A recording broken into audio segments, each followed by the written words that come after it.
thought Joe doesn't have cheek pouches. We don't. I'm doing the Chubby Bunny challenge. Did you just say I am chubby? How rude. Chubby Bunny is a challenge where you get lots of food and see how much fits in your mouth. Now that is my sort of game. Eating is what I do best. You don't get to eat it, you just stuff as much as you can in your cheeks.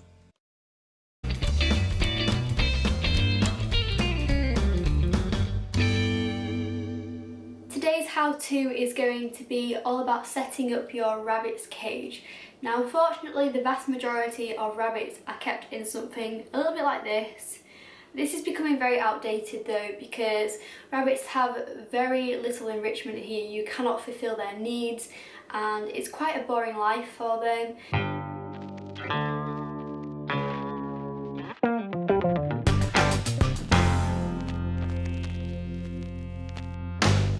I think you have to think of it this way.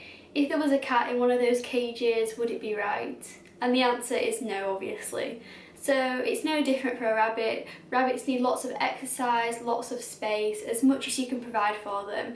So I'm going to be showing you just a basic cage which you can easily set up for your rabbits, which will give them enough space.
welcome to another mail opening, and I'm still joined here with Piper and Bigwig, who are still quite nervous, so they're both sat under there having a bit of a cuddle.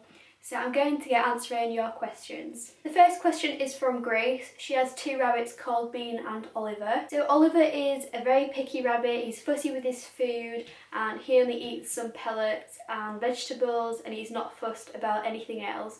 And she's asking, what should she do? I think first of all it's important to evaluate what you are feeding altogether. So look at the different diet components. But first I'm going to start off by talking about pellets. Now pellets give rabbits a very full feeling, and as you're describing, your rabbit is eating a lot of pellets but not much of anything else, maybe a bit of veg here and there. Especially if they eat a lot at one time, it's going to make them feel full and then they're not going to be hungry for anything else. Just 1 tablespoon of pellets can reduce their hay intake by up to about 30%, so you will notice that they won't be eating as much hay. If you're giving them bowls full of pellets, then gradually reduce this amount, and whilst you're reducing this amount, it's wise to increase the amount of fresh food, give more variety. You never know, with the reduced pellets, maybe he will start to try more things because he's not feeling as full. Question number 2 is from Katie, and she's asking, is a guinea pig purring a good noise or a bad noise?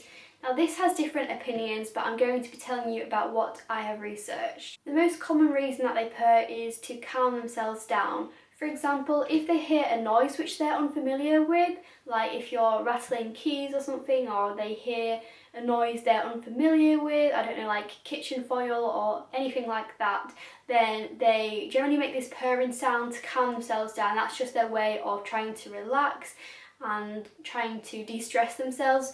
So it's not like a cat purring, because cats purr because of being relaxed and happy and content, whereas guinea pigs generally purr to calm themselves down in a stressful situation. So if you are stroking them in a way that they don't like, then they make this sound to tell you, or just to show that they are a little bit stressed and they're trying to calm down. Guinea pigs quite like to be stroked on their head and on their chin, so maybe try, get to know a guinea pig and where they do and don't like to be petted. Question number 3 is from Faye, and she's asking, if you are to get your lone guinea pig another companion, does the age of the guinea pig matter? So older guinea pigs generally are very accepting of younger guinea pigs. This is because they can easily establish who is the dominant guinea pig and who is the submissive guinea pig, because the younger guinea pigs are naturally more submissive and the older guinea pigs are more likely to take a boss role. So it's a really good combination, and I definitely recommend that. If you have a mixed sex pair, so let's say for example one of the guinea pigs has been castrated, then it doesn't really matter what age the guinea pigs are, because having a neutered male, for example, with a female really helps, because the males actually, make the pair very peaceful and calm, so they will generally get along regardless of their age. So that's all the questions that I've got time for this week, and I'm now going to be showing you the pictures which I got sent.